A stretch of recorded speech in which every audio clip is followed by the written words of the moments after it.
ایک سوال ہے میرا سارے مولویوں سے، بھارت کے مولویوں سے۔ اللہ اکبر۔ ایک بات میں بار بار دیکھتا ہوں، میں اکثر ابھی ہمارے چچا ہیں حافظ اسرائیل صاحب، ان کی بیٹی کا نکاح تھا، ملیر کوٹلہ میں گیا تو نہایت سادگی سے عورتیں پردے میں ایک طرف تھیں اور مرد ایک طرف تھے، آرام سے زمین پہ بیٹھا، دسترخوان لگایا، ہزاروں لوگوں نے کھانا کھایا، آپ اپنے گھر ہم اپنے گھر۔ اور میں دیکھتا ہوں کہ جن لوگوں کے پاس تھوڑے زیادہ پیسے اللہ نے دے دیے ہیں، وہ سوچتے نہیں وہ تمام کام کرنے ہیں جو نعوذ باللہ صلی اللہ علیہ وسلم کی مخالفت میں ہو، وہ تمام کام کریں گے۔ ایک بات آج میں تھوڑی کڑوی سی ہے لیکن سن لیجئے، اللہ تعالیٰ شفا دیں گے، آمین، زور سے کہہ دو آمین، بیماری دور ہو جائے گی انشاءاللہ۔ ایک سوال ہے میرا سارے مولویوں سے، بھارت کے مولویوں سے، چاہے وہ دیوبندی مولوی ہیں، چاہے وہ بریلوی مولوی، چاہے وہ تبلیغی جماعت والے ہیں، چاہے وہ جماعت اسلامی والے ہیں، چاہے وہ ندوہ والے ہیں، چاہے وہ جامعہ ملیہ والے ہیں،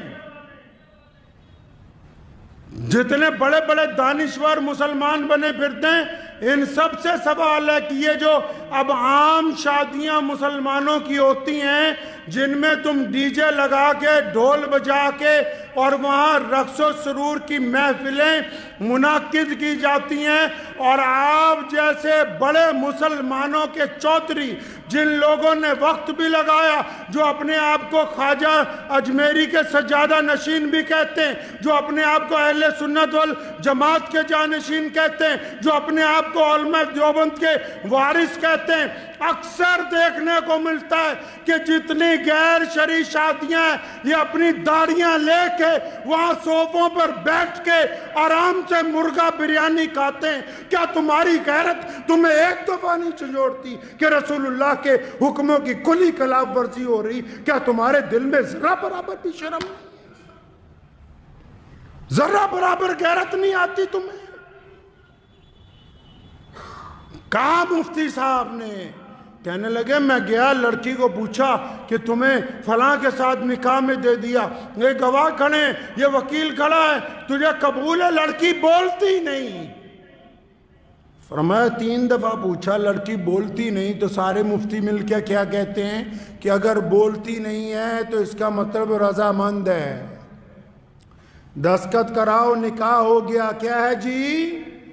رضامند ہے۔ شریعت نے کہا کہ اگر وہ شرم کی وجہ سے نہیں بولتی تو رضامند ہے، اور اگر رضامند نہ ہوتی تو بغاوت کرتی۔ تو میں ان سے پوچھتا ہوں، تمام لوگوں سے، سارے دینداروں سے، کہ تم جن مجلسوں میں اب جا کے بیٹھتے ہو جہاں گانے چل رہے ہیں، سامنے ڈی جے لگا ہوا ہے، ڈھول بجا کے بارات آ رہی ہے، تمہارے چہرے پہ ناگواری بھی نہیں ہے، تو اس کا مطلب تم رضامند ہو ان کے ساتھ۔ اور اگر تم ان کے ساتھ رضامند ہو تو اللہ اور اس کے رسول کی رضامندی تمہارے ساتھ نہیں آ سکتی۔ اگر غیرت مند ہو تو اگر روک نہیں سکتے، فرمایا ایمان کے 3 درجے، تو اپنے دل میں برا مانو، تمہارے چہرے پہ تو ذرہ برابر بھی شرمندگی کا احساس نہیں کہ ڈھول بجا کے بارات آ رہی ہے، تم اس مجلس کو چھوڑنے کے لیے تیار نہیں ہو۔ ان چودھریوں کی وجہ سے کہ یہ چندہ نہیں دیں گے، کیا ان کے پل پر مسجدیں اور مدرسے چل رہے ہیں؟ جو گنڈا کرتی اسلام کے نام پر شادیوں میں کرتے ہو، تم ان سے ڈرتے ہو؟ رزق کا وعدہ اللہ نے کیا ہے، انہوں نے نہیں کر رکھا۔ 3 درجے ایمان کے، فرمایا اگر کوئی چیز بری لگے تو دل میں برا مانو، اگر طاقت ہے تو زبان سے کہو، اگر ہاتھ سے روک سکتے ہو تو وہ اول ترین درجہ ہے۔ تو یہ جتنے آپ میں یہ جو بات آج ممبر پہ بیٹھ کے کہہ رہا ہوں، روزانہ پورے ملک میں شادیاں ہو رہی، اور جتنے سرمایہ داروں کی شادیاں جا کے دیکھ لو، یہ جتنے کٹھ ملا ہیں یہ ان کے نکاح بھی پڑھا رہے ہیں، ان کی بریانیاں بھی کھا رہے ہیں، ان کے قورمے بھی کھا رہے ہیں۔ اگر اگر تم قوم کی نگہبانی نہیں کرو گے تو یاد رکھو تمہاری حیثیت گڈریے کی ہے. اگر ایک بھی کوئی ریوڑ میں سے کوئی چیز ضائع ہو گئی تو گڈریے کو مالک پوچھتا ہے. اللہ تعالیٰ نے ان کو چھوڑ دینا ہے, تمہارا گریبان پکڑ لینا ہے. کوئی ضرورت نہیں ایسا نکاح پڑھانے کی جہاں ڈھول بجتے ہوں. کوئی ضرورت نہیں ایسے شادی کے اندر جانے کی جنہوں نے ڈی جے لگا کے رکھے ہوں, جو ناچ کے ڈھول بجا کے آ رہے ہوں, ان کے ساتھ شہر کا قاضی چل رہا ہو. شرم کے ڈوب مرنے کا مقام ہے ان لوگوں کے لیے.